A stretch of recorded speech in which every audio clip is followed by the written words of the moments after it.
ওই যে হুমায়ুন আহমেদের একটা কথা ছিল, যাদের কপালে কান্না লেখা থাকে তারা নাকি হাসলেও চোখ দিয়ে অশ্রু ঝরে। আমি খুব ভালো করে জানি আমাদের বিচ্ছেদের কয়েক বছর পর কোনো এক গলির মাথায় আমাদের আবার দেখা হবে।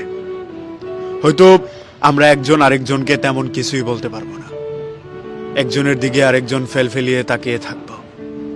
এই সময়ের ব্যস্ততা কিংবা বেকারত্বের অজুহাতে তুমি অন্য কারো হয়ে গিয়েছো।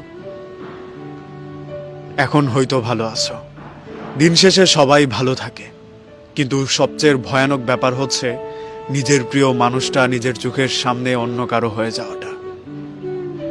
এই বিপত্তি কিংবা বিভেদটা মানুষ মেনে নিতে পারলেও ভেতরে ভেতরে এই জিনিসটা সহ্য করতে পারে না।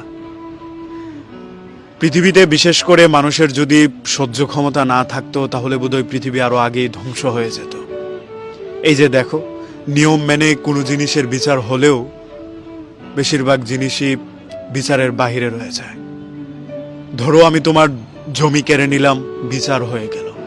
ধরো আমি তোমাকে আঘাত করলাম, এটার জন্য সালিশ জমানো হলো। অথচ তুমি আমার মন ভেঙে গেলে তার কোনো বিচারই হলো না। অথচ মানুষেরা বলে থাকে মানুষের ভেতরে একটা গোশতের টুকরা আছে, যেটা ভালো থাকলে মানুষ সুস্থ থাকে, আর সেটার নাম নাকি মন। এত বড় জিনিসটা তুমি ভেঙে চুরমার করে দিলে, তার কোনো বিচারই হলো না। কেউ তোমাকে প্রশ্নও করলো না কেন তুমি এমনটা করলে। আমার এই মেঘাচ্ছন্ন জীবনে সূর্যের মতো এসে ঘূর্ণিঝড়ের মতো সবকিছু লণ্ডভণ্ড কেন করে দিয়ে গেলে। এসব কিছুর প্রশ্ন আমিও তোমাকে করছি না, কিংবা বলছি না আবার ফিরে আসতেই হবে কিংবা আমাকে ভালো রাখতেই হবে। যেহেতু আমি তোমাকে ভালোবাসি, তোমার ভালো থাকাটা দেখতে পারাটাই আমার সার্থকতা। বলো, মানুষ তো স্বার্থপরই হয়, ছেড়ে যায় ও কারণে ভেঙে দেয়, মানুষের চোখে অশ্রু আনে। পৃথিবীতে এমন মানুষের সংখ্যা খুবই কম যারা মানুষের ভালোটা দেখতে পারে। আর যাদেরকে আমরা ভালোবাসি তাদেরকে আমরা তখনই পূর্ণাঙ্গভাবে ভালোবাসতে পারবো যখন তাদের ভালোটা আমরা নীরবে হলেও সহ্য করে নিতে পারবো। এই যে তুমি দিব্যি হেসে বেড়াচ্ছ, প্রত্যেক দিন নিজের জন্য বেঁচে বেড়াচ্ছ, আরেকজনের জন্য হাসছো, এগুলোতেই শান্তি। তুমি ভালো আছো, তুমি নিজেকে নিয়ে ভালো আছো, এটাই আমার ভালোবাসা। কারণ ভালোবাসার মানুষকে ভালো রাখার নামই নাকি ভালোবাসা। যে ছেড়ে গিয়েছে তার জন্য অভিযোগ করে কি করবো বলো? যে ভেঙে দিয়েছে নিজের মানুষকে, তার প্রতি কোনো দায়বদ্ধতা থাকে না, তার প্রতি কোনো অভিযোগও থাকে না।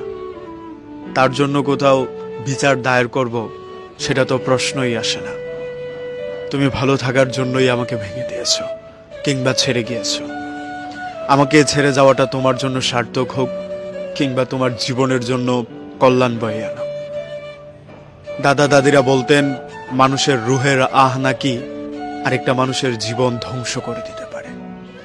আমি তোমার জন্য কোনো অভিশাপ দিচ্ছি না, আমি মন থেকেই চাচ্ছি তুমি দূরে কোথাও যেখানেই থাকো, যার সাথেই থাকো, যেভাবে থাকতে চাও সেরাটা হয়ে থাকো।